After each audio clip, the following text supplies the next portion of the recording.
Hello, everybody. Hello, peoples. It's us. Is this We're the right here. microphone? I really hope that it's the right microphone. It's the right microphone, everybody. Hey, there we go. Hello, I am Aaron, and this is Drew, and we are the Paper Dungeon. We're here today to talk about the show that we run on Mondays. We play Dungeons and Dragons 5th edition, um, as well as just whatever else happens to strike your fancy. Let me tell you, I am so tired. So I apologize for the late entrance to the field. I apologize if I am super out of it. Aaron's dying. Oh my god, it's not good out here for your boy. Um, but anyway, we have our standard plugs to get through. It feels like my microphone is acting weird, but it's the right microphone, so it shouldn't be. But Handskate, let me tell you, I have tried sleeping. I found that it has adverse effects, and it's just really hard to pull off regularly. So Yeah, we're looking for alternative methods. Aaron took a nap before stream, which just really seemed to make him more tired. Yeah, I was hoping that it would be have you ever been really tired and then you're sitting there and you fall asleep, that's how tired you are, but it's only for 30 minutes, and then you wake up and you're like, suddenly life is beautiful. That's what I was hoping for. It didn't happen. um so anyway, we have our regular plugs that I'm just gonna blitz through. I'm probably gonna Yeah, make a mess of them. Social media: TikTok, Instagram, Twitter. Check them out. They're present.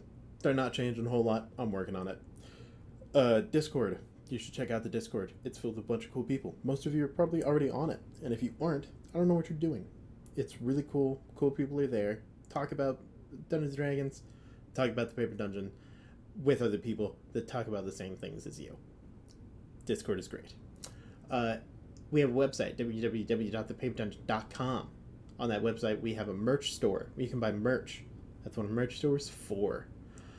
We also have other ways to support us if you are interested in doing so. I'm just going to talk with my eyes closed because, man, it's much easier than talking with my eyes open. Other ways to support us, if you want to, we have a Ko-Fi. We have a Streamlabs donation. We also have, probably the most important out of the three, a Patreon. That Patreon is rad. We post additional content at least once a month on there. It's normally going to be a one-shot or something else cool that we find, and that we end up doing and we have planned, as well as any other video that we just happen to have available to post on there for the month. So check that out. It's a great way to support us, and it means a lot and helps a lot those of you who do or will do in the future. You can also use your Twitch Prime subscription if you're an Amazon Prime subscriber, and it's just a really easy way to subscribe. Doesn't renew, so you have to renew it manually, and it's just a great time out there. Yeah, doing great. Now, to the topic at hand. I don't know if I missed anything, frankly. I don't care. Nah, you did great. Perfect. This past episode of The Paper Dungeon, was it episode 100? Episode Uno 100, episode 30 of chapter 2, but Yep. 100 total episodes of the main campaign What a milestone. for the Paper Dungeon. Yeah, feels great. Feels really weird to say it. Like whole 100 episodes, 100 episodes. a whole lot of a whole 3 years. We've It would be interesting to count the amount of actual times that we've streamed in comparison to the amount of times we streamed the main campaign.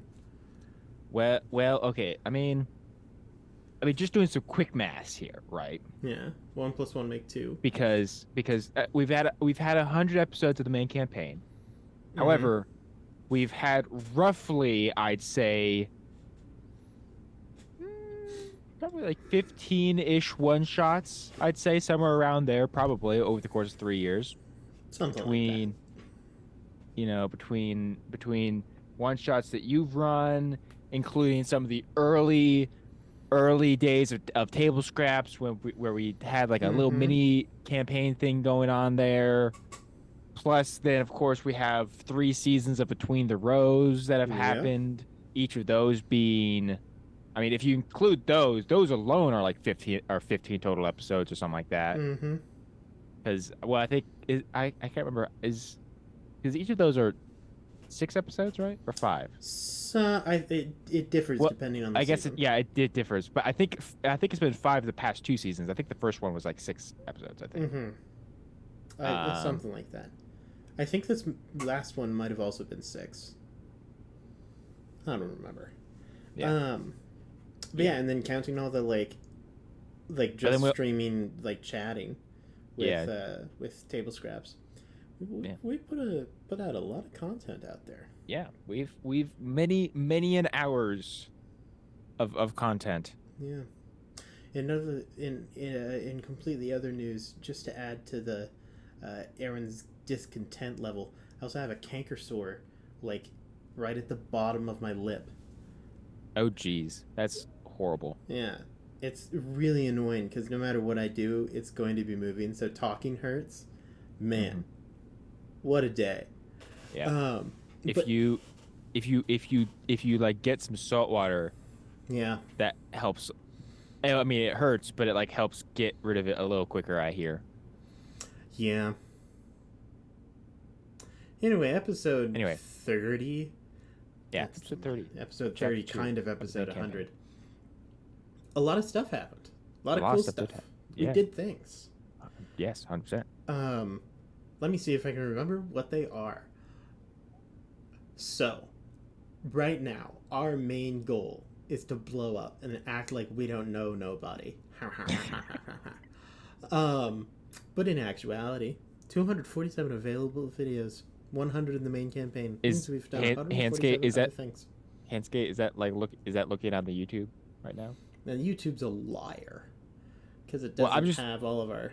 I'm just curious because like I'm not quite sure how up to date the YouTube is with everything that we have. I know Grant's a little behind on the main campaign. Yeah, and it doesn't upload all of our Table Scraps episodes either. So, but that's very interesting. But so I mean, 247. That's still a lot. Yeah, let's round it to a strong 300. I think that there's probably another like 53 videos, like in that we've probably done. Let's for our own benefit just say it's 300. Yeah, let's just round up to 300. Why not? Aggressive rounding. That's what I'm aggressive round. Well, okay, so here's the thing. According to that, we're only 3 off of 250. And that 250 rounds up. And I guarantee you that it is at least 250 because it's like we don't post a lot of the Table Scraps stuff. So like for sure there's at least 3 Table Scraps. Definitely episodes. A lot of the early Table Scraps didn't get posted. Early Table Scraps. Does Grant still post the Table Scraps? I mean, he's been posting the more Table Scraps. I mean, I don't know if he still did. Maybe it's the podcast that he does that like we don't do. Well, so yeah, we don't put the table scraps on the podcast very often. I think the only Table Scraps things that we put on the podcast, honestly, I think are just like the filing cabinet stuff actually, for like Between the Rows and whatnot. Man, let me tell you, I have no idea what we do as a group of people on Twitch. I'm completely unaware. I mean, hey, that's okay. Honestly, though, speaking of this, I need to talk to Grant about video stuff. So, okay, if I'm looking at the Paper Dungeon YouTube page right now, if I scroll to the top, it says 304 videos, and that's not even including some of the videos that Grant hasn't uploaded yet. So, are they? Do you think that they're like? It wasn't all that aggressive of rounding. Do you think they're like videos in the tank, like stuff that like never got uploaded or anything like that? Things that are just there, or like private? I know that there are privated stuff. However, I'm just looking at it as just a normal person. I'm not even looking at the page as the Paper Dungeon, so I wouldn't. It just displays the available videos. Handskate, your math has been challenged. But anyway, yeah, no, Handskate, you're definitely right. Lots of content, crazy stuff. Whoa. I'm kind of curious. Actually, now that I think about it, I'm kind of curious what our total views on YouTube are. Hmm. That's I mean, something I certainly don't know. I mean, definitely the video. I mean, each video that definitely varies as to how many views we get. But honestly, it's like the main campaign stuff, like, you know, even some of the more recent stuff is still getting like close to 50 views on Hmm. average, which isn't horrible, No, honestly, not for bad at all. us. T scraps varies. Like sometimes it's real low, sometimes it's real high. Like it's That real. sounds like T scraps. Yeah, like T scraps very much varies, but yeah. Anyway, Anyway, we're having a great time. yes, Aaron, do you want me to do the recap? Are I you still alive? I believe in myself. Am I Yes, still alive? I believe in you too. I You don't got it. know. You got it. So our group has been dealing with a guy named Clovar. He's a Yeah. punk. Real jerk. Hate that guy. Yeah. So Real Thanos yeah, smug type yeah, of guy. real proud. Um, way to admit your math I decisions, well, I Skate. Skate, I'm sorry. Now I kind of feel bad because now at this point we were just like looking at different things entirely. Hmm. So we weren't even competing in the same event, so I can't take the dub over you. Um, Anyway, but yeah, this guy Clovar, basically, we had a whole plan as to what was going on, and then things got real messed up, and now we have to deal with them. Now the yeah. question is, how are we going to deal with them? Uh-huh. That's a great question. It's one that we've had ourselves. Yeah. So basically, I had to explain this to Grant. So some of you may know Grant, another member of the cast member. We love him. Another member of the cast is also my roommate, so I'll like hang out with him and stuff like that. And so after the Wait, previous please tell me stream, you did this recently. oh yeah, it was like after this past Monday. We were in the car, and he was like, Oh my goodness. Aaron, I want you to answer me this. Am I dumb if I don't get how the like rod and the sacrifice thing works? And I was like, no, Grant, you aren't. It has been said, but like whenever it's explained, it's like three people all explaining the same thing at the same time and starting from like different points. Oh, Or because like we don't know any of the details yeah, of anything. or it's like you get a really clear, concise explanation, but it's only a third of it. And then you get the next two thirds over the course of like two random points in time where they have a very concise explanation. So it isn't that you're dumb, but this is what I've got going on. So there's these things called the Six Truths. They are real bad. Yeah. Basically, just like imagine just rampant Godzilla. Well, I'm just imagining like the four horsemen of the apocalypse Mm-hmm. if it was six and they were all giants. Yeah, real big. Shadow of the Colossus type big. Um, they are locked away. They're in each. They each have their own little jail cell. If you want to open the jail cell, you have to get the right key, which is a sacrifice. There's a specific sacrifice for each jail cell. So if you kill the sacrifice in the jail, it opens the door and the truth can just leave. Right. Now, that's not good. But there is a leash for this rampant Godzilla. Uh-huh. And the only way that you can control rampant Godzilla is if you have assembled the rod of 7 parts. Yes. And that rod leads them around. So that way they will go and destroy stuff, but they will destroy stuff in the image that you choose. Yes. So Clovar needs to not only get all of the sacrifices, or at least a good majority of them. Yeah. But also needs to assemble the rod. And the rod is honestly probably the more important part. Yeah. Oh, the rod is definitely the more important part. He isn't the type of guy to like... Well, but I'll just let him out. Just wreak havoc. Oh well, I don't have the rod, I can't control him, blah blah blah blah blah. He's a bit of a control freak. So if you can't control him, he's not gonna unleash him. As far as we know, unless things get real desperate. Right. Unless Clovar thinks he can, unless I could see Clovar thinking that he could release one of them, let it rampage, and he probably thinks he's strong enough to take on one of them.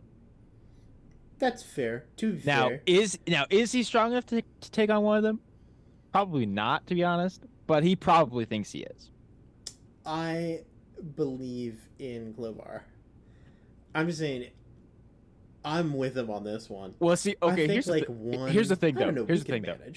Aaron, here's the thing that I'm thinking, though, is our party has to get strong enough to be able to defeat Clovar.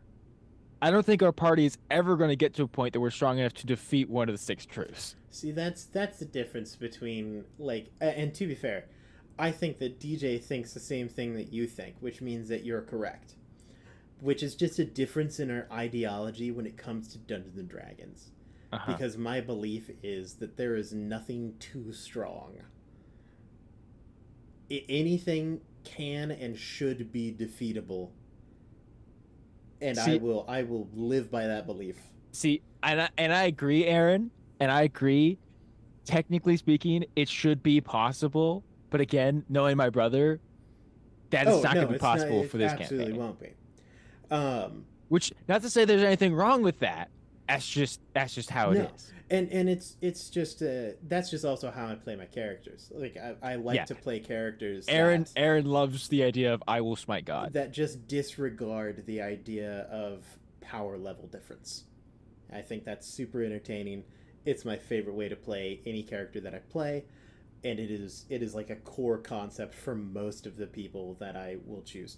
To me, it is not fun to play a character who is like frightened of their own limitations. Right.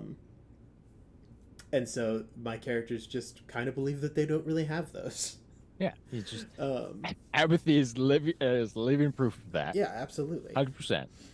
So our plan for dealing with Clovar and the whole deal is we need to warn the sacrifices and be like, "Hey, you are in danger.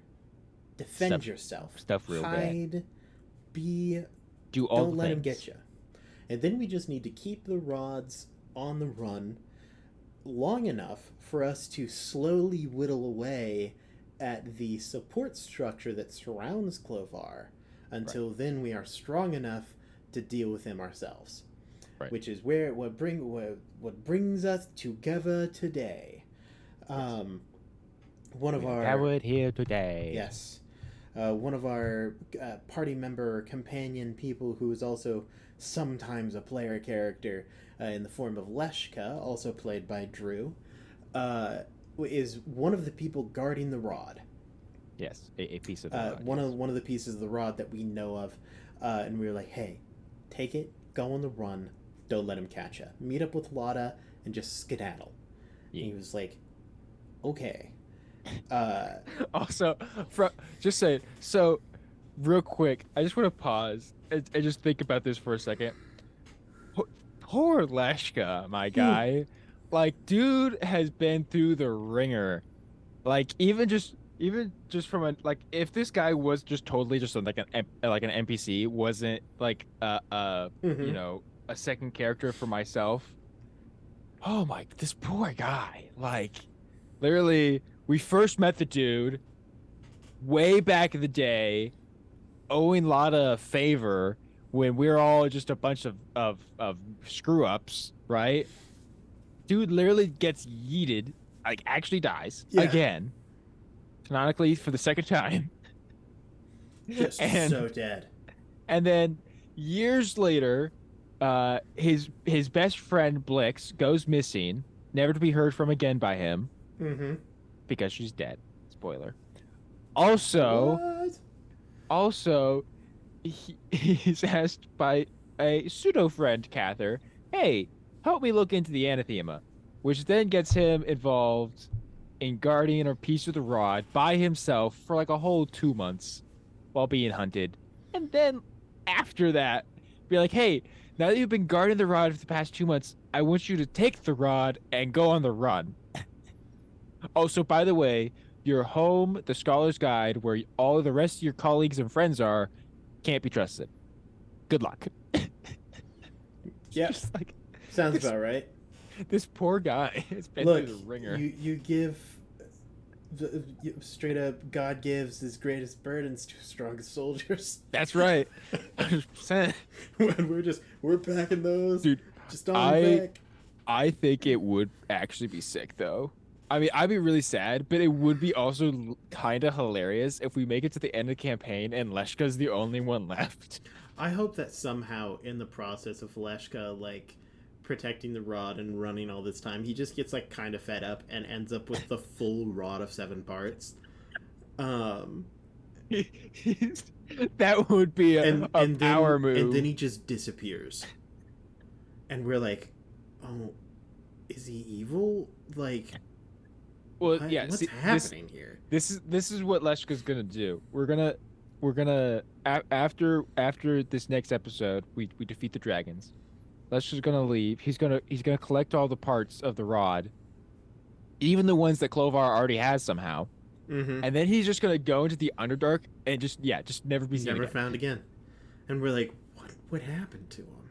What's going? Should we be like afraid? Like, should we be ready? And then back in campaign 3, he's gonna return. However, he's gonna be a lich. Yeah, he's gonna be a campaign like 17, dude. We're just gonna keep going. It's gonna be the deepest cut of our lives, right? Like we're gonna be like blah blah blah blah, and then someone's gonna say Leshka, and we're gonna be like, what? Who is that?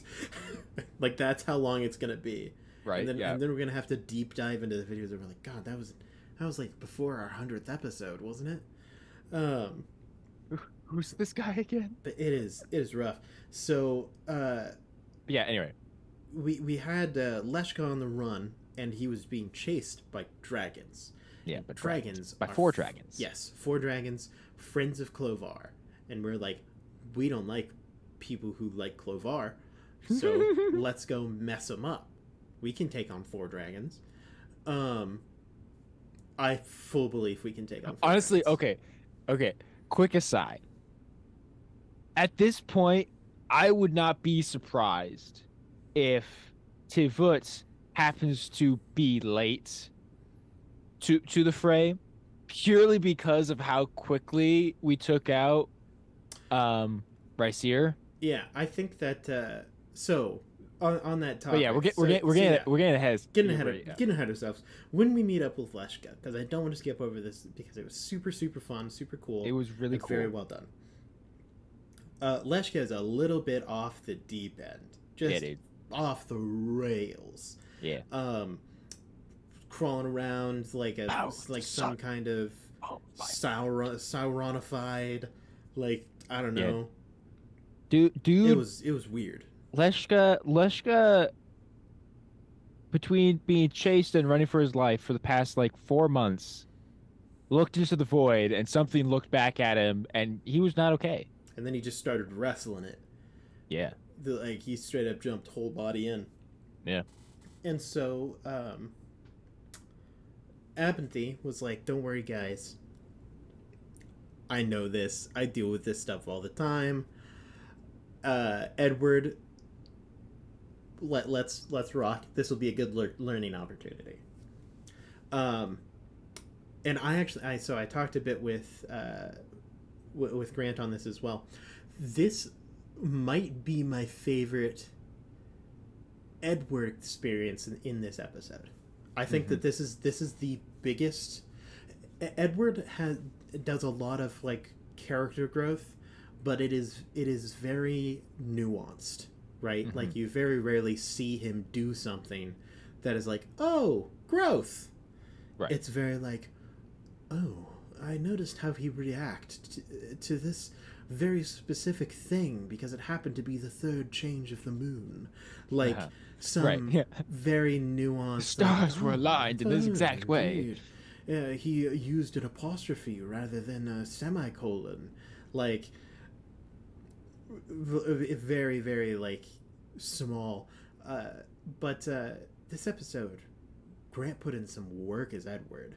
Yeah, And one of the really fun parts about it is, so we go into this like meditation kind of thing, which first of all is cool for me because I get to play the role of teacher, and it is teacher that is not just absolutely insane.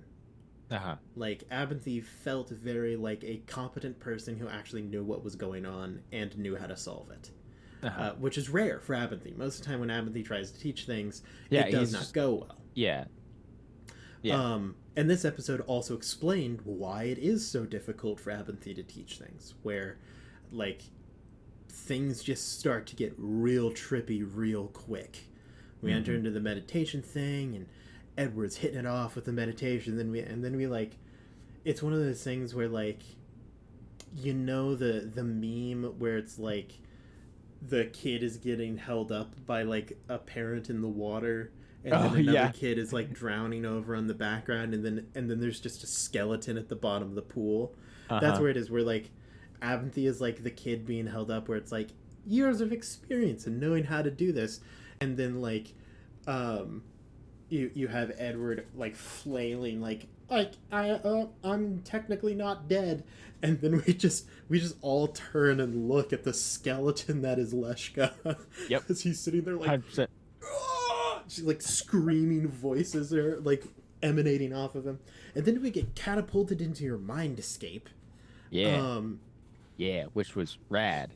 Yes, and we kind of get to see a vision of what these characters' essences look like, which is always fun. I always think that that's just a very neat. I love visual descriptive stuff when it comes to Dungeons and Dragons. 100%. So like trying to find the essence of a character by describing them without looking like a normal person is always very interesting. Right.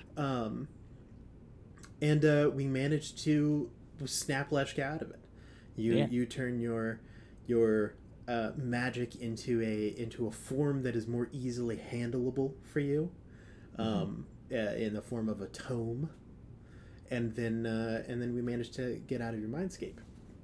And I mentioned it was really cool to have Abinthy like get to be like an actual teacher that felt competent and he knew what was going on, but we all kind of each had our own role in this kind of experience, where like Leshka may not have really known what was going on, but he was certainly like much more experienced in magic, where he's like he kind of felt very like senior thesis college student kind of thing going on. Hello, Anchor Danky.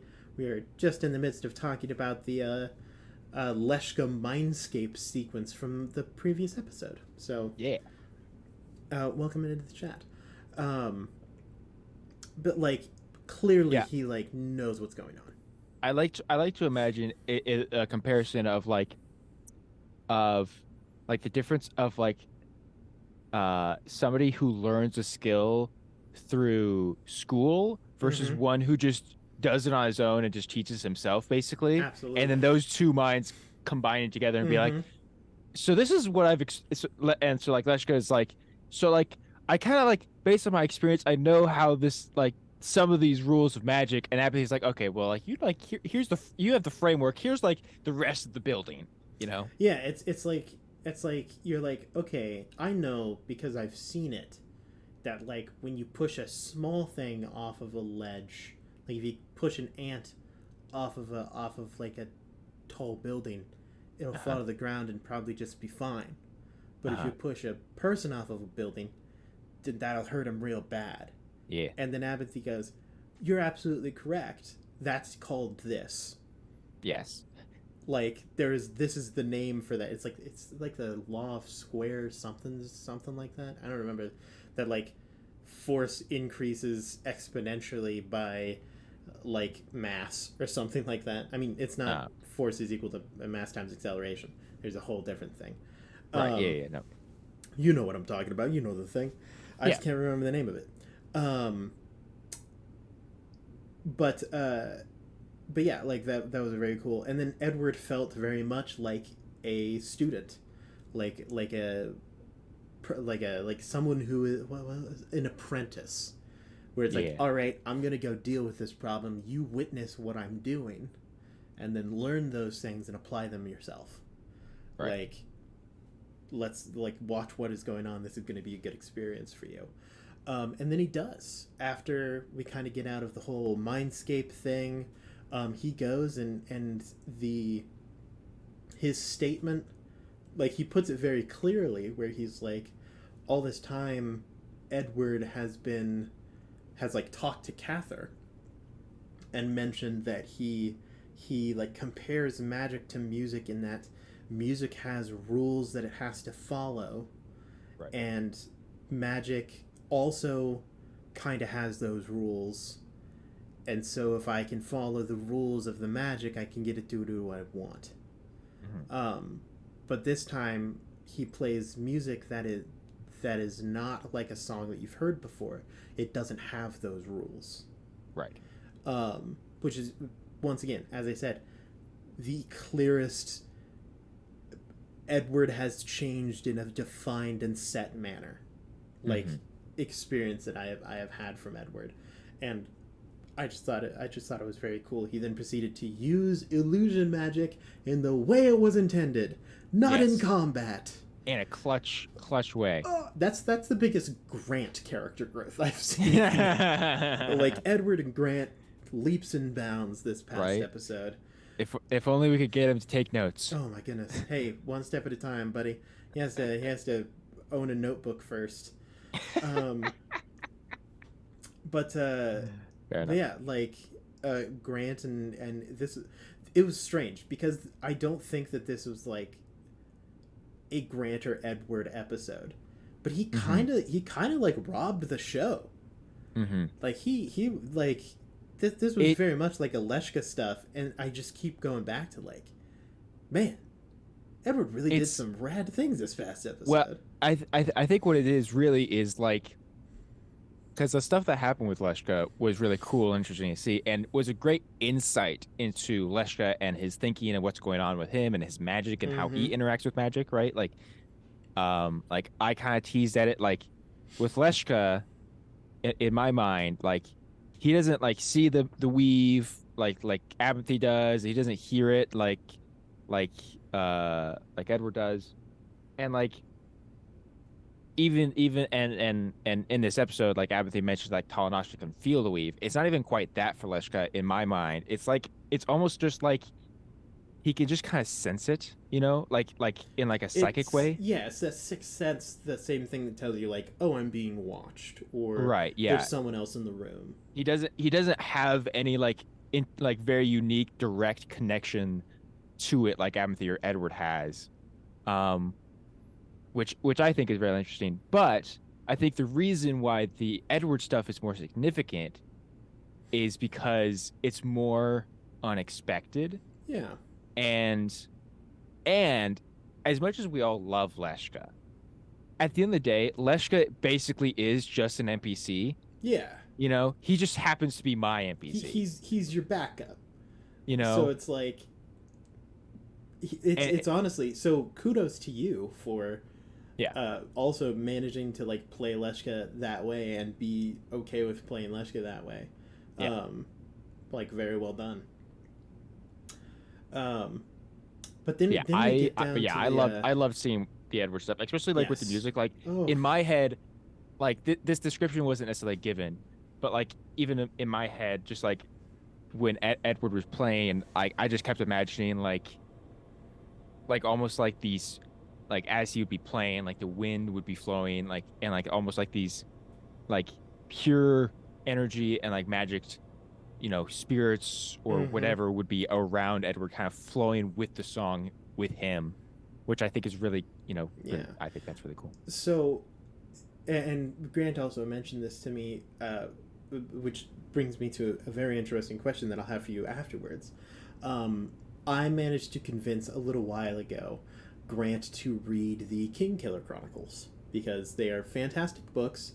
If you have not read them, you should. Like, if there was any one, like, series of books that I would recommend anyone to read, it would be the King Killer Chronicles. they're brilliantly written. Um, but he's currently working his way through book 2, and he was like, "Yeah, I absolutely took a lot of inspiration from this past episode from the Kingkiller Chronicles." Right. And I take a lot of inspiration for pretty much anything that I do when it comes to TTRPGs from books that I've read. So like the meditation sequence is almost a direct, like, step by step of the meditation sequence included in the books by Tamora Pierce, the Winding Circle series, which I also very much recommend. Tamora Pierce, very good author. But Grant mentioned to me, he was like, I never really understood when you mentioned, like, here are, like, 4 series of books that clearly, like, defined and changed my, like, creative personality and, like, my influence on the creative field. And, like, I never really understood the purpose behind kind of having that. But it is, like, so much easier and better when you have, like, things like that to pull from when you, like, need examples of cool stuff to do. I'm like, absolutely. So here's my question to you, Drew. And you may not have the full amount, but you seem like someone who probably does. If you were to name 4 series of books, and it doesn't necessarily have to be a series, it can just be one book, that have influenced your, like, creative mindscape and like who you are when it comes to your creativity, what would those series be? Oh boy, this is an interesting question for me, because I'm not very good about reading book series, so I might expand it to just be just kind of fantasy things in general, Absolutely. or that I've pulled from and always been kind of big for me.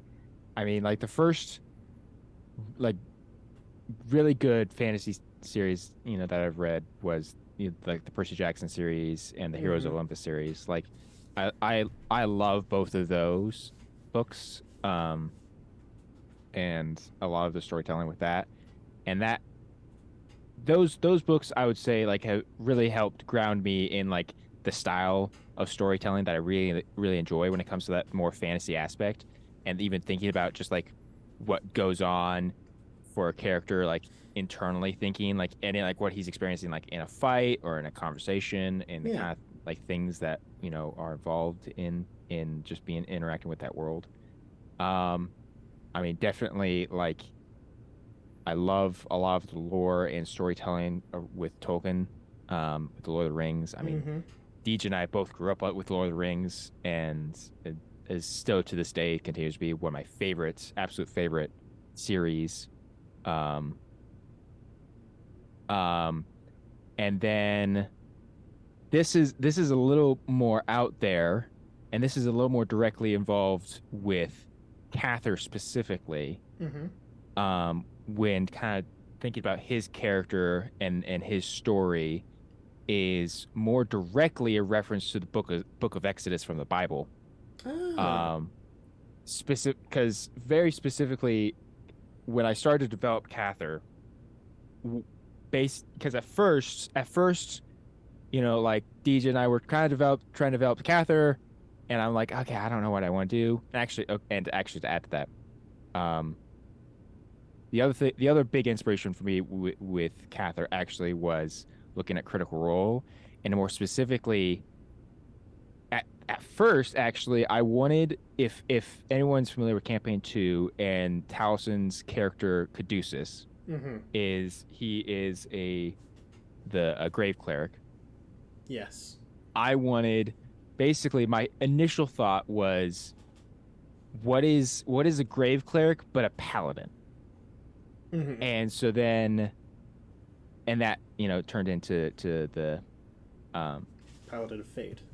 Paladin of Fate, which, and it started to get the ball rolling with that. But what really got me excited about Cather was when I kind of found had that little nugget of him used to being a drow Mm-hmm. and kind of becoming a moon elf. And so that's and so then very pretty quickly I started to pull a lot of that kind of Moses stuff from Cather. Yeah. Um, and also as a side note, I, as a Christian, obviously think it's good to read the Bible. But even just from like Yo, just reading the Bible, it's kind of a banger. it is like a banger. Like just in regards to like if you read the Bible, especially the Old Testament, like just from like a story perspective, It's not even wild, bro. there's some crazy stuff that happens. I love doing when I do RPG stuff. I love things that are just crazy when it comes to like the stories that I tell and the things that I make. The Bible is like a just a gem when it Yeah. comes to pulling up like what happened to this strange thing? What was the fate of these people? It's like everyone turned to salt. It's all Yep. salt. And they're like, why? And you're like, that's what it That's happens. what happened. That there's all Um, salt now. yeah, like and then in a more general way, another big thing that has helped me with which kind of shaping my views on kind of more fantasy, specifically with magic, is actually Magic the Gathering. mm, Um, and I've been playing a lot and of that recently. and It's the stories, claws have rounded the me stories in around lore once are more. developed around that. Oh But man. that all being said, it is something that I would like to do more of getting into reading some of these other fantasy series, like the Name of the Wind, for instance. Oh my Um, goodness. I I I think that just everyone should read it. It is a book that I've not seen someone like read and not been like fundamentally changed or influenced as to what they think is good.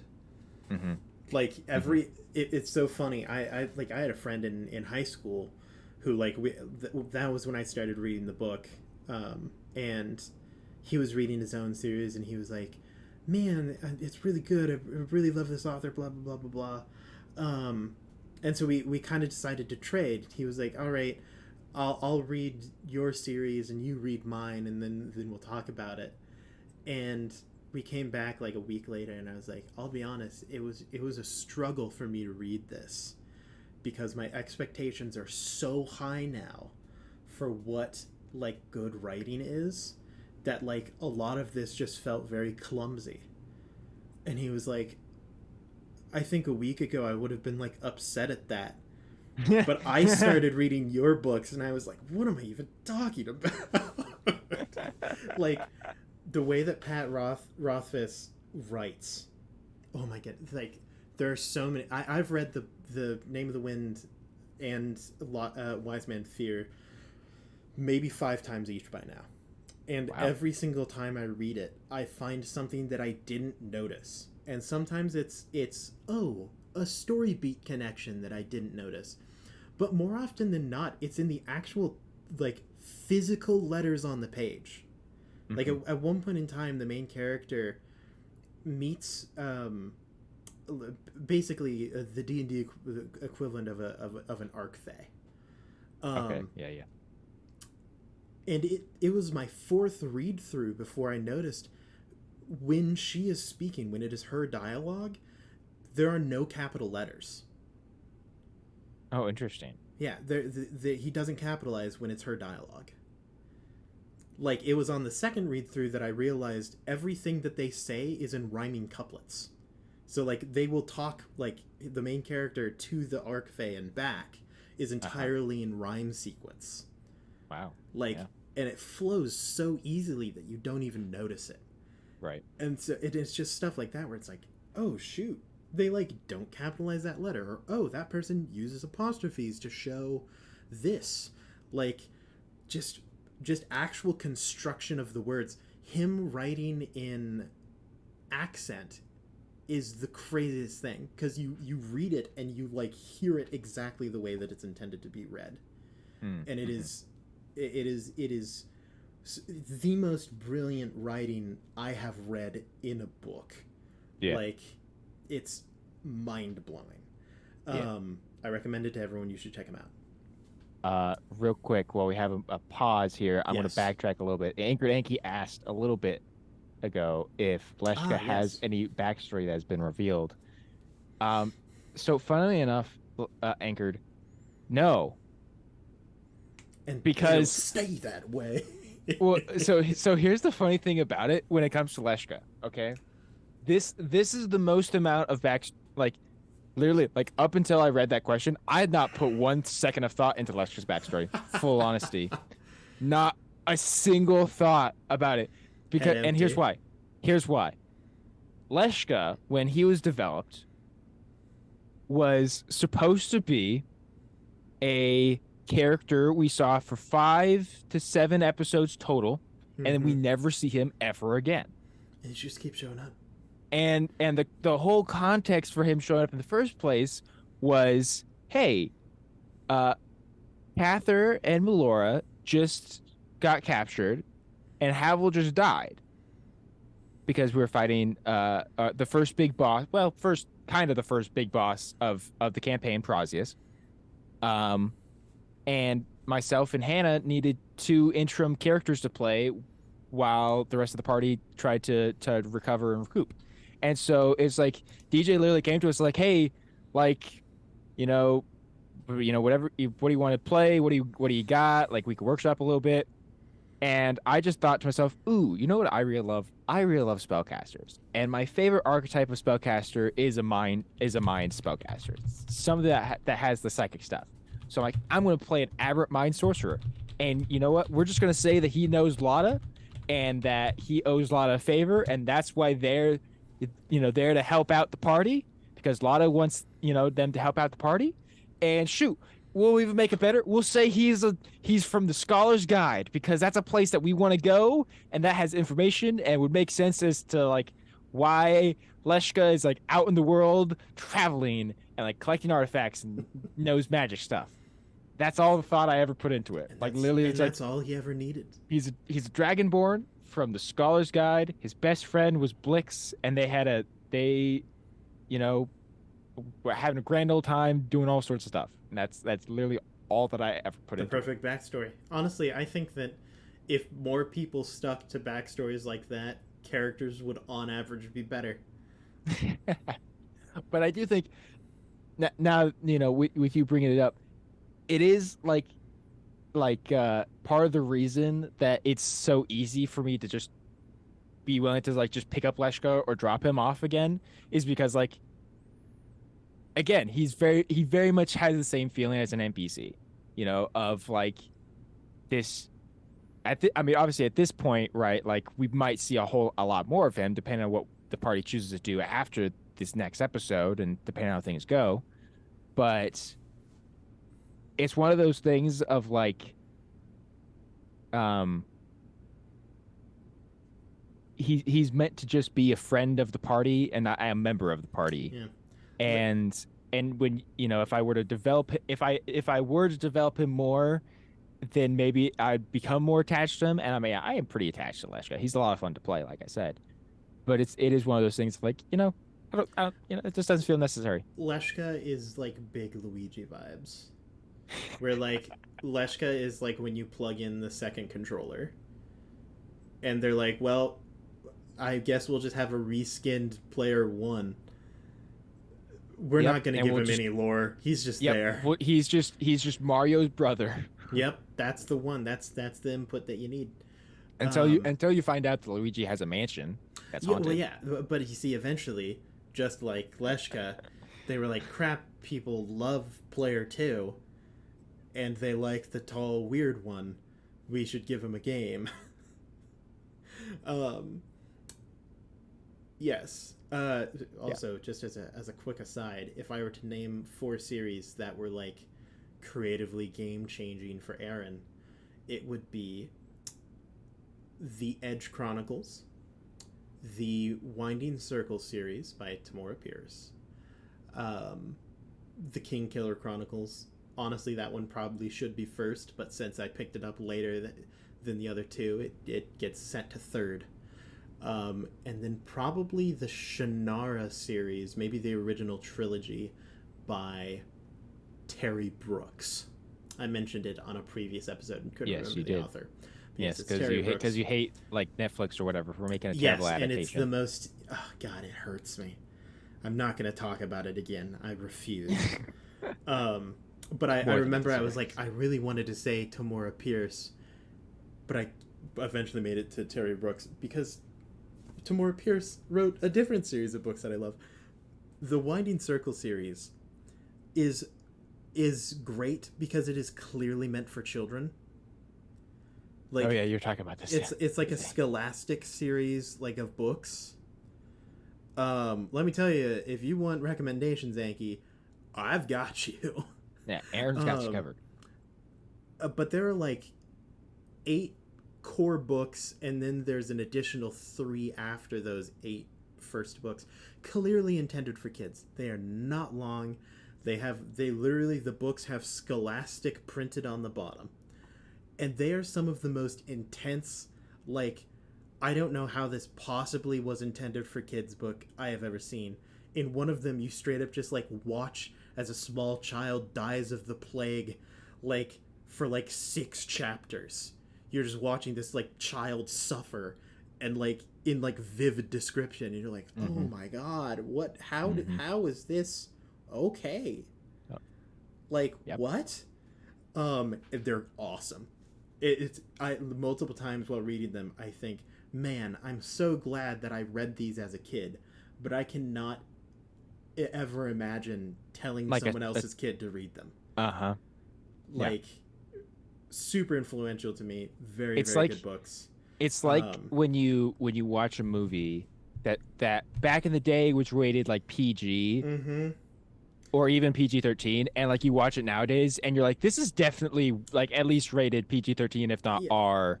Like depending, like it's like how like the first like all the Star Wars movies are rated PG except for like Revenge of the Sith from the original trilogy and the prequel trilogy, and it's just like, how are these rated PG? It's like when you go back and look at like when they first had to come up with the rating system for games, for like video games. So you look at Night Trap, which was like rated like mature, and there's like nothing bad in it. It's like that, but the reverse, where you go back and you like look at something and you're like, oh my goodness. Or like you watch a kids TV show and they're making jokes and you're like, that is such not an okay thing to say. Right. Whoa. Let's see. It should be the.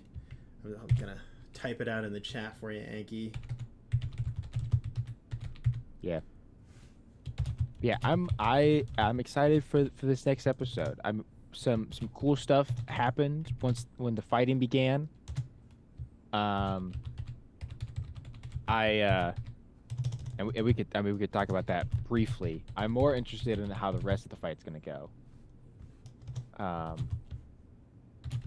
Yes.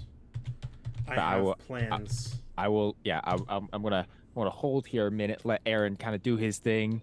That way he can type in the also, chat. I might switch out the Shannara series, the Shannara trilogy, for the 100 Cupboards series. Which is another one. That one. Yeah, 100 Cupboards has been one of the biggest influences for Between the Rows for me. It's literally like this kid named Henry is like sent to Kansas because his parents go missing on an expedition into the Amazon because his parents are huge explorers but like never talk to him, and he is incredibly sheltered. And so they send him to Kansas to live with his uncle and aunt, and they're the most Midwestern people you can find. So he shows up and they're like, all right, 2 questions. Do you have a knife? And he was like, no. They're like, all right, we're going to give you a knife, but we're going to make sure that it's broken. Second, do you play baseball? He goes, no. They're like, all right, you play baseball now. You're left-handed? You're going to be a pitcher. That's like the first 2 orders of business. And then he finds out that like in his room is it better to be a left-handed pitcher? I mean, it's awkward for right-handed batters to swing at it because I they see. expect it to come from. It's the same thing as like a southpaw boxer, basically, Yeah. where Okay. it's like Yeah. Yeah. you expect it to be coming from a certain line and then it comes from the other line. Right. Yeah. Yeah. But he discovers these cupboards in his wall that each cupboard opens to a different location, and there are locations like some of them might be on Earth, but most of them aren't. And then eventually, like a whole bunch of stuff happens over the course of the next like 3 books. It's actually where I got the name Chestnut King, because that's the title of the last book. Nice. Is 100 Cupboards, the Chestnut King. Also fantastic books, very very good. They don't have as much like rad magic stuff, but they have very good like fairy info and things like that, and just cool magic things that go on. It's another book that series that I recommend. So those are my 5. I'll probably send the other 3 in the Discord, Anki, just because I don't want to spend a whole bunch of time talking. But yes, we had combat. Yes, we did. And it was effective. It was effective. It was very good. Basically, we're like, all right, we've got to jump this dragon. There's 4 dragons. Yeah. We need to take out one of them while they're alone. Right. So that which way we only figured have to deal would be with 3 possible dragons. because they've been taking patrols, Mm-hmm. and have been a little more isolated in some of those, so we have a better chance to jump one of them if we're. And thanks to Edward's clever machinations, they've already passed by where we are, so they aren't going to be expecting us to be behind them. Right. So we get our whole plan, we get all of our ducks in a row, get our plan together, and then we just absolutely jump this dragon. Like we bring him to the streets. It's not okay. Yeah, dude. I went back and rewatched the combat because, well, one, I went back and rewatched it because I wanted to kind of put together a little map as to like where people are positioned, but like looking back and watching it, I kind of feel bad. Drew feels bad. It's animal abuse. I know that they're like fully sentient creatures. Yeah. But this dragon, straight up, PETA is not okay with what we've done. Yeah. And they're like, we know that it was evil, but like, come on. Right. This poor dragon. Also, the prince of the dragons, second on the tier list of strength. Of the 4 dragons that are there. Basically, the fight went. It kind of sees us coming, and I go, I don't care, and then you go, hey, take my ball. And then we just beat it to death with a stick, and it tries to run, and we say no. It continues to amuse me, like, so to get into a little more detail, it detects us coming but doesn't actually see us, but then Apathy, using some of his both magic and some of his magic items, is able to ground the beast before Cather is able to basically ensnare it in a metal net, and like pretty much all of us get a chance to just wail on this thing before he finally breaks free. In which case, he just begins to run because we've dealt like 200 points of damage to him, and he's just booking it out there. And then Apathy and Leshka keep chasing him down to the point that eventually. Also, okay. So by the way, when you cast Psychic Lance, first of all, I was a little surprised that he didn't choose to autosave. Yeah, I just decided to not bring it up as an option. But since he did it, he got incapacitated again, which then allowed for Cather to do some Sonic the Hedgehog gushing. Yeah, to do some anime, just bleed some straight up Naruto stuff. Yeah, I later on I called DJ after the stream, because in my head I thought of a scene from the most recent season of Demon Slayer. Yes. Where with trying to be vague for people that haven't seen it, the main protagonist basically he uses a special sword technique to go flying through the air towards his enemy, And basically, and literally, just that image came back to my head. I'm like, that's totally Cather. He just Mm-hmm. literally just zoomed all the way over there and took him out. The power of the haste spell is not to be underestimated. Bro, Um, like, dude, it's so helpful. It's it's really, really helpful to have. Because if I don't have that, I'm not getting close to that dragon mm-hmm. as Cather to finish him off. Oh, let me tell you, if we didn't get that dragon, like if you couldn't make it, I was going to just put you on the dragon. Oh yeah, yeah, just for like the That's vortex warp or you whatever. getting to the dragon is my job. Yeah, yeah, yeah. Um, the Abinthy can output damage, um, and this is actually something that I'm very excited for because, and so I've played Abinthy a couple of times before this campaign in various situations In and various locations. forms, yeah, yeah. Abinthy has never, while I am playing him, gone up against a spellcaster. He has not fought a single dedicated spellcaster. Not yet. Even before the first time that I played Abinthy in that mini campaign, in a mini campaign with DJ, I had played him in a little short campaign. yeah, prior. It was Aaron, myself, and Ryan, and technically Grant, but Grant was only there like once for like one of the sessions. And I played Abinthy there too, and we never fought against spellcasters. Yeah. So like Abinthy still has not shown the like max potential that he can do in combat because he's specifically geared towards fighting a very specific type of enemy. Mm-hmm. And right now it's like dragons are good and all, and he can sometimes dish out some damage, and he can sometimes like mess with them, but mainly his job is like help the people who deal damage get to the locations where they can deal damage. Then once they're there, I can like deal some damage of my own. Right. But like for the most part, it's not his ideal target. Mm-hmm. In this next fight that we were going to have to deal with 3 of them. Right. I have like for sure my first couple of turns figured out. Yeah. Where it's like, all right, I'm going to. I think that our biggest trouble is once we get to the 3rd dragon. Yeah, once the ancient dragon shows up.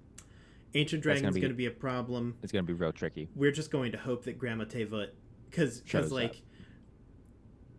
the thing that I mainly think that it is that like action economy in 5th edition means that if it is a group of people against one thing that is like kind of strong, that thing is basically not strong at all.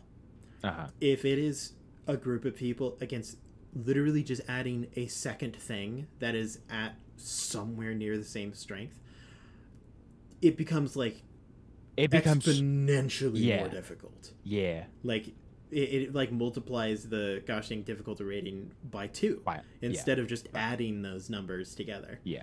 It gets real difficult. It is nasty real fast.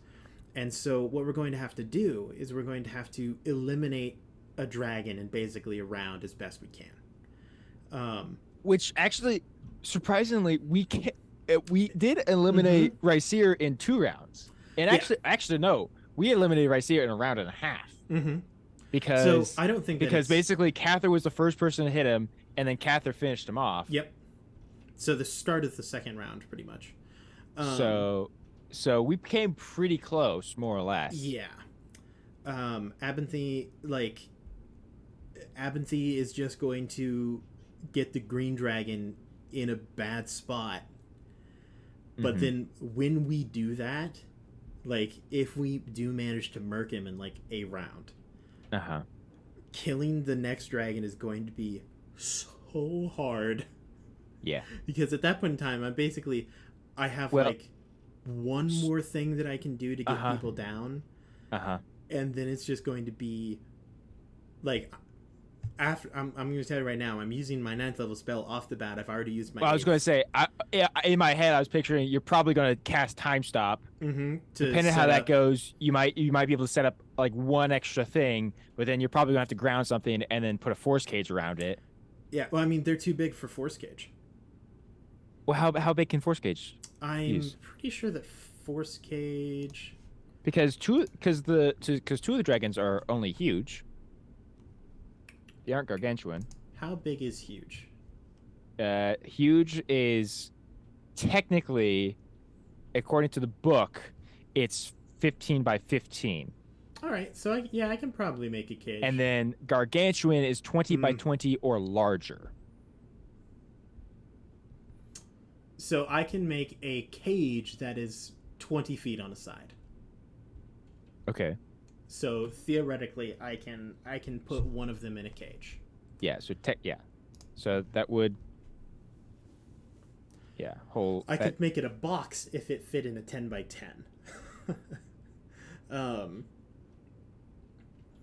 But is it? Oh yeah. Okay. I see what you're saying. Yeah, cage. So if I didn't want it to have bars, I could make it, put it in 10 by 10, but 20 by 20, then it's a maybe. But then again, I also don't know if I want to. It'll depend on what the other spells that I have to cast. I've already used my 8th, and that's a 7th level spell. Let me look. What else do I have going on here for 7th level? And I kind of want my 7th level to be dedicated towards damage. Right. I feel that. Well, so this is something interesting because I did want to talk about, because you have your next like couple turns planned out. Meanwhile, as Leshka, I almost have no idea, because there's several different things that Leshka can do, but because Leshka is at the very bottom of initiative, it really just depends on all the other things that are going on before his turn. Yeah. Which does make it real tough. However, I think it is going to be interesting because it's going to be a mixture of how much do we try to burn spell saves, like the auto saves of the dragons, versus how much do we just try to avoid them. Because like I'm kind of with you there with Leshka. Like Leshka has a couple different combos that he can do to dish out some real damage. However, like that being said, if the dragons still have their auto saves, that negates pretty much everything that Leshka can do with that. Yeah. So I kind of want like my I kind of want my 7th level to be dedicated towards like the most overtime damage I can get that will last me potentially into the next like dragon fight. Right. And then that leaves me with 6th level and below, as well as my staff charges. Right. And the two of us having magic staves that allow us to cast spells is also very helpful. That'll help our sustain a lot. Because that's 2, 3, 4 spells that we can cast. Yeah. Like especially like if we're just trying to like, for like example, like for me, like in my head, the most useful one to at least use to like burn through spell saves is like the like hold monster, for instance, because that's like a for sure. They want to save out of that. Yeah, it's a save or suck. Or it's like if they don't succeed on this, then they just don't do anything. And in theory, wisdom isn't going to be one of their strongest saves. Probably still decent, but not their strongest. Yeah, they are dragons, so it's like, yeah. Yeah. Again, not strong for a dragon is like a 14 or 15. Yeah. So, yeah. But probably what I'm going to, depending on what actually happens by the time it comes around to Leshka's turn, he's probably going to actually try and prioritize using his telekinesis. Because with telekinesis, he can make a contested strength check with dragon, with one of the smaller dragons, with one of the two smaller dragons, not the ancient one, to actually like hold them down or restrain them, which would be helpful. Yeah. For the fighter people. And that can't be auto saved, which is great. But yeah, we'll see. Very good. His other options, so because like the big guns that he has at this point, because he hasn't used Leshka hasn't used any of his high end stuff at this point. Like he's used like a 5th level spell slot and like a 3rd level spell slot, and that's pretty much it. And he's used several sorcery points that he has done.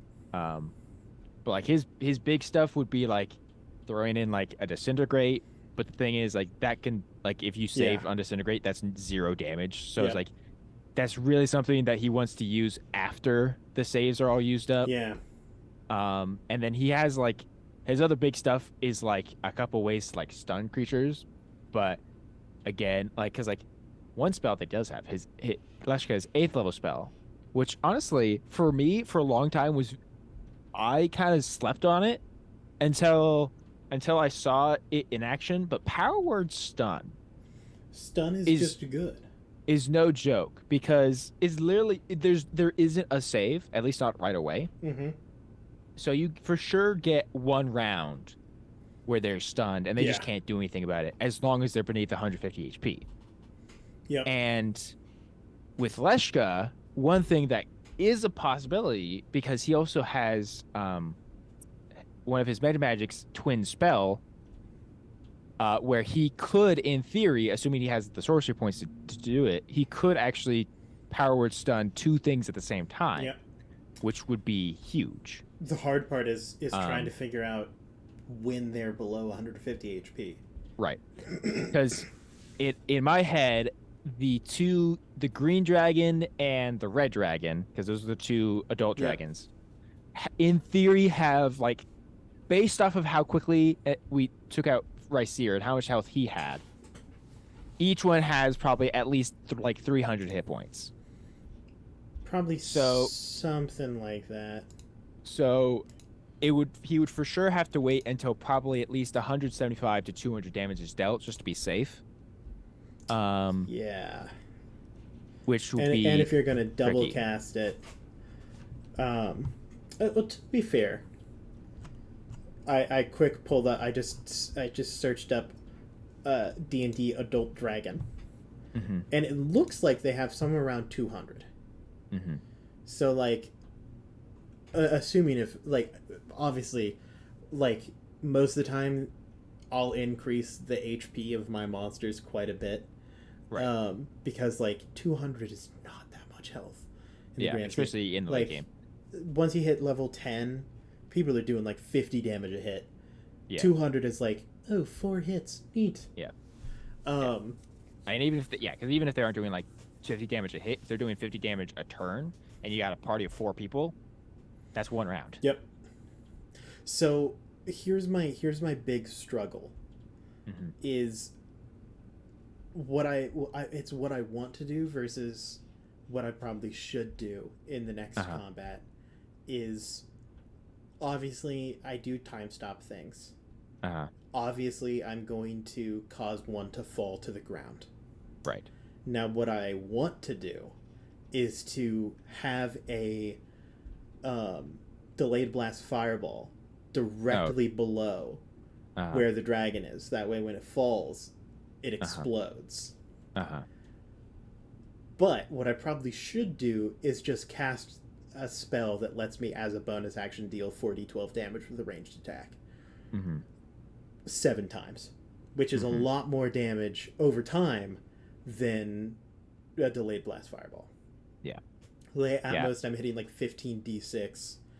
I'm hitting like 28d12 if I hit with every single, like, a beam of light from Crown of Stars. Oh, yeah. So, should I go with Crown of Stars? Almost absolutely. It makes for sure that I'm dealing damage on both my action and a bonus action. And my bonus action. Which, dude, or spells, like teleporting like bonus someone action, and then... bonus action spells for wizards are so good. Yeah. Now, just because they're so few and far between. The big trouble with Crown of Stars is that it takes an action to cast. So you use like your whole turn to go action Crown of Stars, bonus action fire a bolt.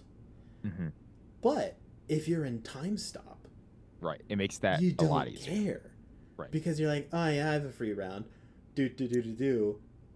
cast Crown of Stars and we're good. The real, for me, the thing that's going to be really interesting, particularly with what Abinthy does in his turn with the time stop, is when we ended, right, and Duskfell was about to show up. 240 feet above us, give or take. and we like in theory, assuming that we pick up right where we left off, Edward is going to be the next person who does a thing. Mm-hmm. Um, which means basically the whole rest of the party is going to have the whole party except for Catherine and Abbathy basically are going to have a chance to do something in preparation for Induskville showing up. However, Induskville Induskville's turn is right after Abbathy. And so for me, the tricky thing is going to be even if Abbathy can get him on the ground, there's no way for Abbathy to get him to stay on the ground. Oh, simple. You just move to where he's gonna fall, and then stand right next to him, so that way he can't run away. Well, Catherine's not going to get a turn though. That's the problem. Oh, that's rough. So someone else just needs to do that. Doesn't Kiyomura have that? I don't think have so. Something going on? I don't know what Kiyomura has. I know that DJ uses like Catherine's stats and stuff to help with that, but I have no idea if Kiyomura has the Sentinel feat. So what is the turn order? So, assuming we're keeping the same initiative, Abbathy and Duskville, which is the green dragon that's about to show up on top of us. Yeah. Cather, Edward, Lotta, Kiyomura. Then it was Ryseer. He's now dead. Gotcha. And then Leshka was at the very bottom of the order, meaning we have no idea when the red or the amethyst dragon are going to show up in turn order. We just know that they're going to show up a little bit after the green dragon, after Induskville shows up. Also, goodbye, Anki. Thank you for stopping by. We're probably not going to be live for too much longer, but we will see you Monday. Although, is Monday going to be a recorded session? Yes, this upcoming Monday is going to be a pre-recorded session. Yeah, because so we'll probably still be in the chat, but we won't be able to like on screen respond to you live. So yes, but thank you for stopping by. Yeah. Yeah. So I will manage it. Yeah. So that's all that I need to do, is I just need to teleport you to where they're going to fall. That actually is possible. Now the problem is, well, actually, can you do that and make him fall in the same turn? If that depends on the rules that DJ follows. If you follow my rules, I think that I can. Because DJ follows the you can't cast two main spells. Right. It's just a main spell and a cantrip. Well, what I could do is because Vortex Warp is an action, right? Yes, it is an action. Now, what I could try to do. Well, okay. So hold on. Yeah. If we're getting really technical here, right? So, I mean, could Abinthy just make that part of his time stop? Well, the problem is that I can't affect other creatures with spells. Well, I know. Like that is like the last thing that you do with your time stop. Is cause them to plummet? Is move Cather. Oh, well, that's right, because you can't make them plummet and move Cather in that. Well, so the big question is, time stop happens, and then I take an additional X amount of turns, and then my turn is over. Right. So I'm trying to. This is the main issue, right? So I hate the. I don't like how the like casting two spells in a turn thing works. I think that it's dumb. I don't like it. Where it's like you can only cast one spell as an action or a bonus action. The other one has to be a cantrip. Right. I don't like it. So the way that and sorcerers are the only ones who can kind of break the rules, kind of. But even then, it's still like I can make this action spell into a bonus action, and then for my action, I can cast a cantrip. Right. And like the only time that you could cast two spells is either with an action surge. Yep. Or if your spell meets the qualifications for a twin spell. Yes. And then it's just duplicating the same one, but it's not going to be two different ones. Right. Now the way that I rule it, I home rule it, is that the combined level of the two spells of the spells that you cast in your turn cannot exceed 6. Mm-hmm. So if you cast a 4th level spell as an action and a bonus action 2nd level spell, you're fine. Right. Right. But you can't go casting like, I'm going to cast a 9th level meteor swarm, and then I'm going to bonus action using my sorcery points to turn, I don't know, disintegrate into a bonus action. Then I'm going to disintegrate him. Yeah. Get out of here. Right. But like I like really tried to break casting a like 5th and a 1st level spell, and it just turns into like I cast a 5th level spell and then like cure wounds. Right. Or something like that. Like, most of the time it's just going to be like, I suppose you could action fireball into bonus action fireball, but like fireball is strong and all, but like most things aren't really affected by fireball. I mean, when you're getting later in the game, there's a lot more things that can either soak that much damage or are resistant to it, or and honestly, save out of it. What I've found is that it just causes my players to expend resources faster, which also means that fights end faster. So I don't necessarily think that it's a bad thing. It's like, this is a fight that you're probably going to win anyway. If you casting a bonus action fireball by expending 2 sorcery points and another spell slot means that it ends a turn earlier. Right. Am I really going to complain about that? Right. Because it's like, well, if you enter into another fight now, then you're in trouble. Right. Because now you're down sorcery points and all that stuff. And spell slots. Eventually, you're just going to run out of things to cast. Like, once you're out of 3rd level spell slots, then you have to cast, like, a 4th and a 2nd. You only get 3 of them. So you can only double cast Fireball twice, except for sorcerers who can regain their spell slots and stuff. What's up? Now, this is I just realized a thing that that in theory could be done. Yeah. Hold on, I'm checking the numbers. Dang it! No, he's too far away. What? That's a shame. Well, I was thinking that mayhaps Leshka would be able to get Cather to the places that we want him to be at, but that unfortunately is not possible either. Yeah, so another thing that I could just attempt to do is not cause them to fall. Uh-huh. And instead try to bring them to you. Uh-huh. Well, see, that's the other thing too. We don't actually know where the dragon is going. Because he could land next to Cather, given the fact that Cather was the one who finished off Rysir. Or he could land 100 feet away where the rest of the party is. Well, I mean, like, I can just hope that he fails a saving throw on, gosh dang, whatever the spell is. What is it, 2nd level spell? On Vortex Warp.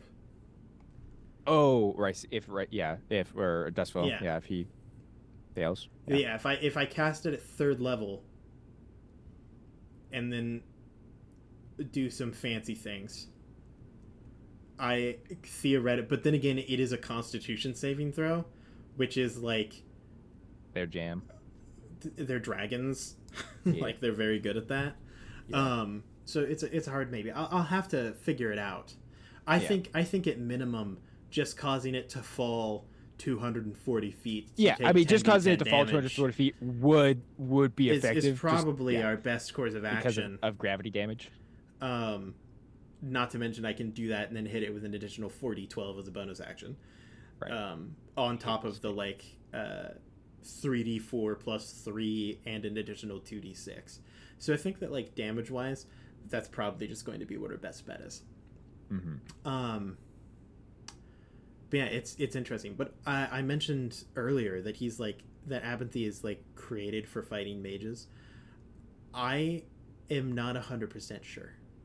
I'm very excited though to find out, because there's a definite chance that we gear up for the Wisteria Vale fight and we get into our positions, and then it is a one-sided blowout. where Abinthy just like casually dismantles this person. Uh-huh. And I am so excited to find out if I'm right. Uh-huh. I've been like sitting there and I'm like, if I was Wisteria Vale, how would I beat this? Now, admittedly, I don't know her stat block. Right. I don't know it. But she is likely the equivalent. I mean, she's definitely the equivalent to a 20th level mage. Yeah, at least an Archmage in terms of like standard NPC stat blocks. Right. She probably has more going on than that, but like I've been using that as a basis of reference, and I'm sitting there and I'm like, okay, I'm facing down Abinthy. How do I beat him? Using this stat block. I don't know how. Like, for a mage in a 1v1 against Abinthy, it is a miserable.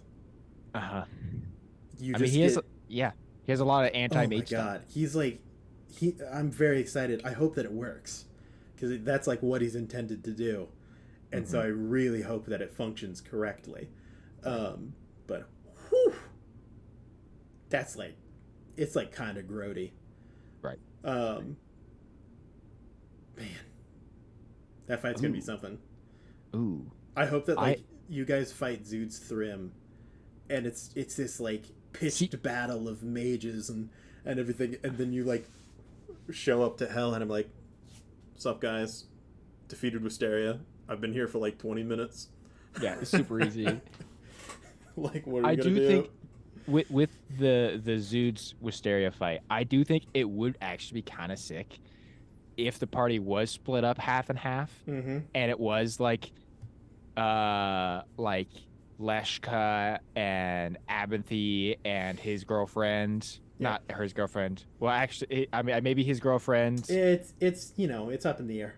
But definitely Abinthy, Leshka, and Lorelei. There you go. Like those three versus Wisteria, dude, that'd be sick. I think the moment that you add anyone else, oh, hello, Taco Guy Kenny. Hello, welcome to stream. We're talking about potential fights in the future right now. Yeah. I think that the moment that I add anyone else, the fight just becomes laughable. Find out, maybe. I think that it's literally just like Abinthy is all up in her grill. I mean, with Abinthy's no possibility of running.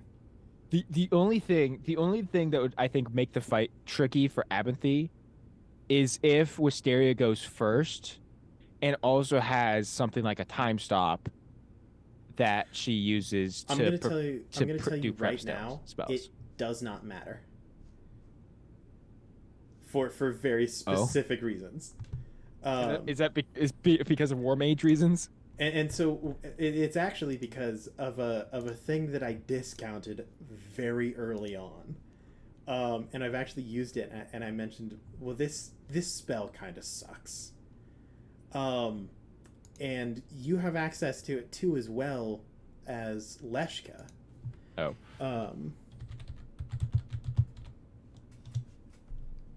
The spell Globe of Invulnerability. Oh, yes. And so here's the thing, right? I have plans to have it be basically to give the people in hell setup time of at least a round or two. And so if that happens, and Abinthy casts Globe of Invulnerability, it is disgusting. Because specifically, any spell of 5th level or lower cast from outside the barrier can't affect creatures or objects within it, even if the spell is cast using a higher level spell slot. Such a spell can target creatures and objects within the barrier, but the spell has no effect on them. Similarly, the area within the barrier is excluded from the areas affected by such spells. That means that she can't target me with counterspell. That is true. Which means that I can counterspell anything that she does, and she can't stop me. So if she sees me and she's like, time stop, I say no, and then I poke her in the face with a stick. Uh-huh. And then that's how the whole fight goes. Is just every Assuming single. assuming that you're able to counterspell it. That is fair. I mean, I can always just use my. I mean, uh, it's pretty easy for me to counterspell I mean, that. you still have to roll. You have to roll 19 or higher, which That's means you have to. assuming that I don't have Which any other buff cast. which mean because it's just an intelligence roll, so you have to roll Yeah. 14 or higher. It's an intelligence check, which Yes. means that I can also apply bardic inspiration to it, guidance to it. That is true. You can add those to it. That is true. But like I'm confident in my rolling. I have like a 25% chance to counterspell a 9th level spell. And even then, so the thing about time stop is like, if she casts it, what is she going to do? I don't know. I don't know. I don't know what she can do. The only things that she can cast that then affect me, and also she can't cast anything on me. Because here's the beauty of time stop: is you have to like specifically build your character around using time stop, or else it's just like not good.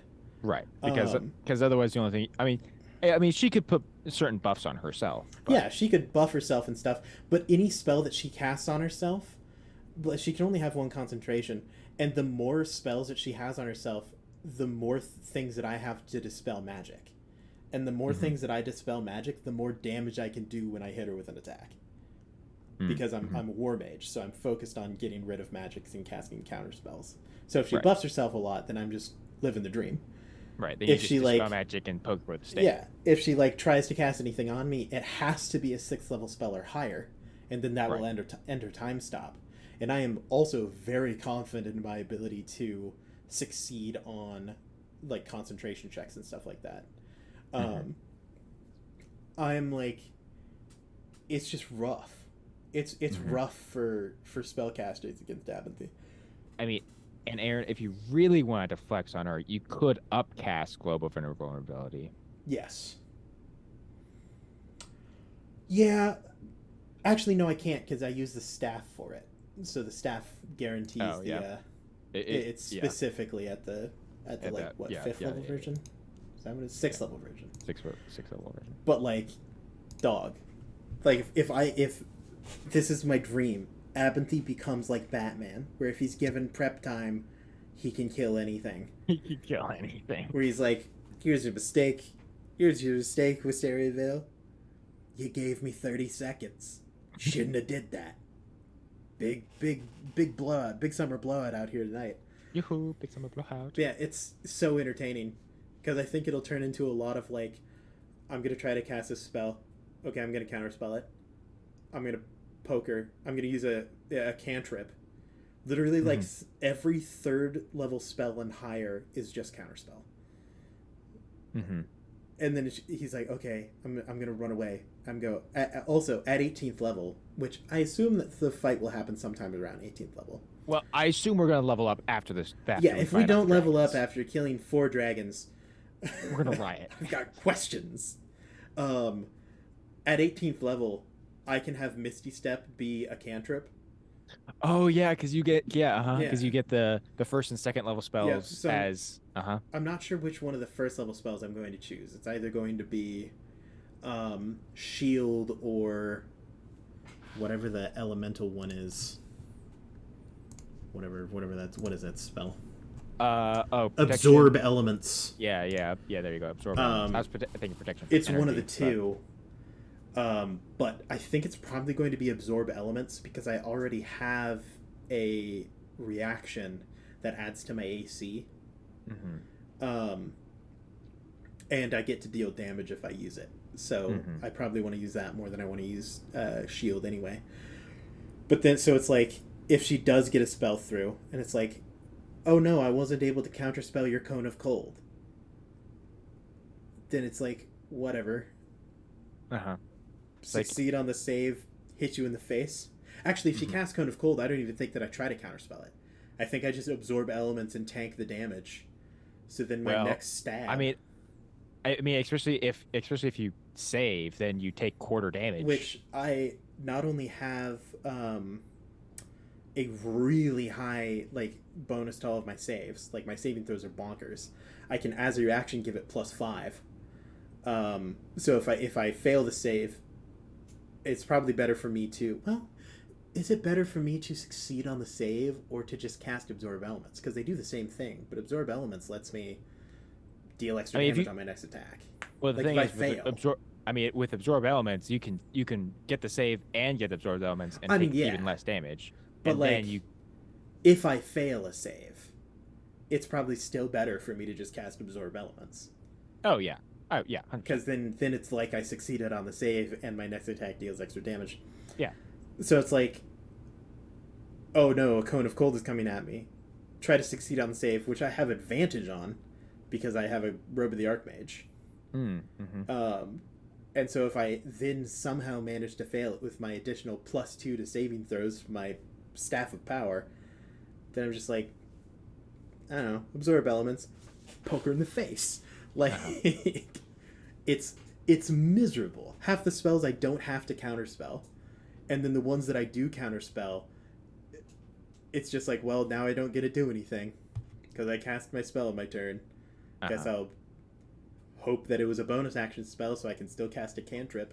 So eventually she's just going to be fighting me in hand-to-hand, and that's not a place where you want to be. Well, I will say though, the only thing with global invulnerability that you have to navigate is the 10-foot radius. Yeah. Because if you get within 10 feet of her, then it doesn't matter. Well, yeah. So I just run in, poke her with a stick, and then run back. Move 10 feet away. Yeah. And if she runs into it, then we have bigger questions, because that's not good for her. You do have the Mate Slayer feat, right? I have Warcaster. Big difference. Specifically because, although, to be fair, I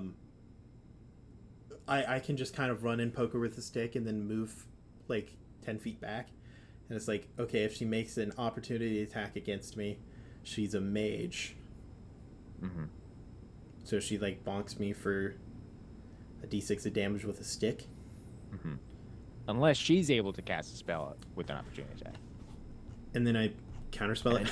And then you counterspell it. Like, it's... And because she's using her reaction, she can't counterspell your counterspell. Can't counterspell my big counterspell. It's stuff like that. That's just very interesting to me. I think that it's going to be an intriguing fight. Yeah. The more interesting part of the fight might just be the stare down that happens beforehand. The interesting thing. So spellcast. That is so interesting. It's such a weird, like, spell, Globe of Invulnerability. Mm-hmm. Like, it's so funky because it like specifically wants you to be in like a long range engagement between two mages. Right. Which makes sense. But like, so theoretically, if I walk into the area and then I cast Fireball, then like I may get roasted too, but that's fine. It's certainly interesting. That's unfortunate. You don't gain a spell. Wow. Okay, so Leshka is actually capped at the number of spells that he can have. Oh no. Because as a sorcerer, you're capped at 15 spells, and you get that at 17th level. So the only thing that Leshka gains is stuff having to do with sorcery points, and that's it. Like, I mean, he can, like, and obviously, like, when Leshka levels up, he can change what spells he has, but he can't increase the number that he knows at one time. That's too bad. I'm still really tired, and we've been going for almost an hour longer than I expected to last. Yeah, dude. Are there any passing remarks that you would like to send out? I am excited for the next episode of the main campaign. I hope that we don't all die from fighting 3 dragons, one of them being an ancient dragon. Light work. an Ancient Dragon is already supposed to be difficult for like a high level party. Yeah. So we'll see what happens there. Light work. Yeah. Well, That's thank it. you. I mean, Thank you for your input. Thank you very much for being here today, yeah, it was Drew. great. It was a fun I time. appreciate you. Thank you, everyone who is here and watching. We appreciate your presence and your input. Means a lot that you're willing to show up on the like days where we're just talking. Yeah. And hanging out. I don't want to go through plugs again because I already did that once, and I've gotten lazier over the year. Yeah, Aaron's losing it. Yep. So if you wanna know more about our plugs, there at the start, it's pretty much like social media, Discord, give us money. Those are the ones. Pretty much. Other than that, I don't think I really have anything else to say. So I am going to say the only thing that we say every single episode, and we theoretically always will, is good luck and Godspeed, everyone. We will see you next time, Dungeoneers. It's been a blast. Goodbye.